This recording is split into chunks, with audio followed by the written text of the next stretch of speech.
So millions of pages of documents on Jeffrey Epstein have just been released, and wow, the story that's starting to emerge is way more complex, way more global than I think any of us ever really imagined.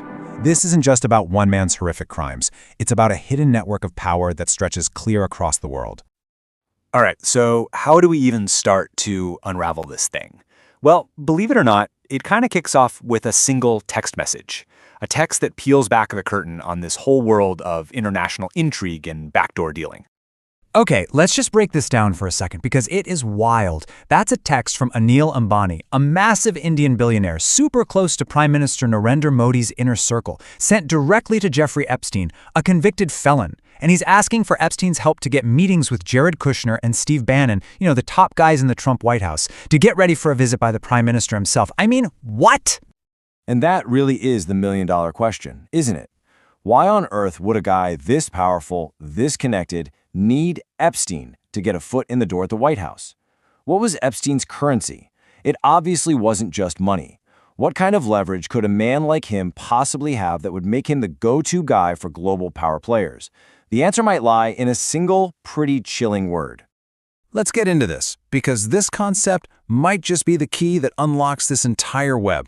It's a term that comes straight out of a spy novel, and it describes a system where secrets are the most powerful weapon you can have.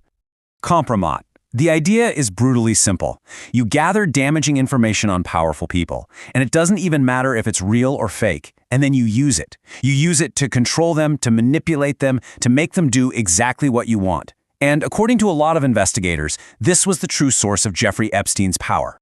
And look, this isn't some fringe theory from the dark corners of the internet. You have serious investigations, like the book American Compromat, that lay out a really compelling case. The argument is that Epstein's entire operation, the parties, the private island, all of it, was basically one giant sophisticated honey trap. It was designed to collect this kind of compromising material on the world's most powerful people, maybe even for foreign intelligence agencies. So let's take this lens of compromat and apply it to one of the most prominent names that shows up in these files again and again and again, Donald Trump. Just look at that number. Over 38,000 mentions in a single document drop. Now, to be perfectly clear, this does not imply guilt in Epstein's crimes. But what it does show is a level of connection that is, frankly, undeniable and deep. The sheer volume is just staggering, and it paints a picture that investigators simply couldn't ignore. And sometimes the evidence is just strange. Get this. This photo was sent by Steve Bannon to Epstein in 2019. Look at that clumsy, almost comical attempt to redact Donald Trump's face. It's such a weird little detail in a sea of documents, but it raises a pretty simple question. Why even bother trying to hide something so obvious?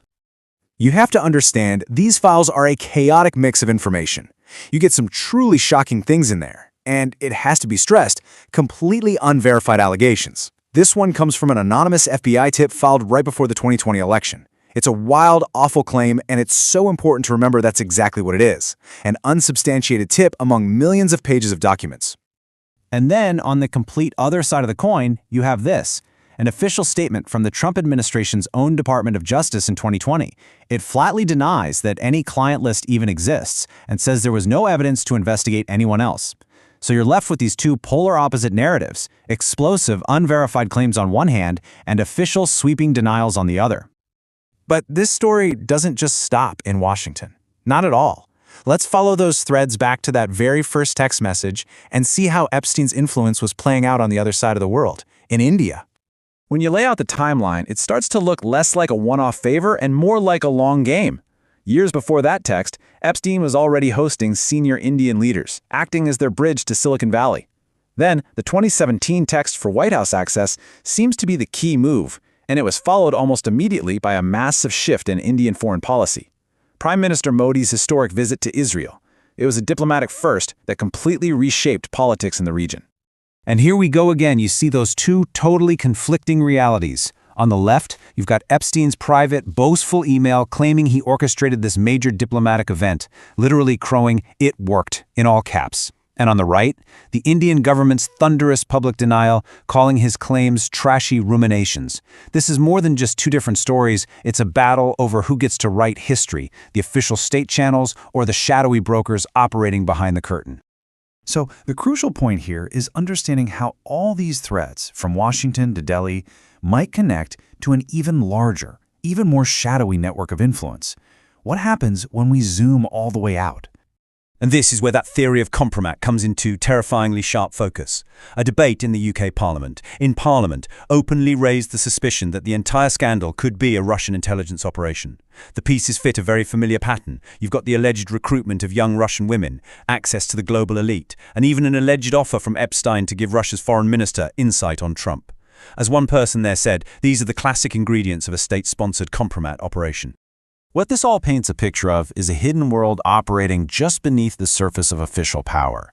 A world where convicted criminals can act as back channels between nuclear-armed states, where leverage is everything, and where compromising information is maybe the most valuable currency of all.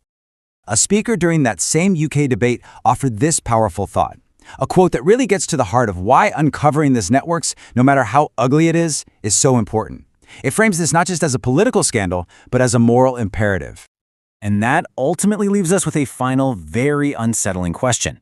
As we try to untangle this web of connections, it forces us to ask, in a world of billionaires, presidents, and spies, all connected through these hidden networks, who is really pulling the strings?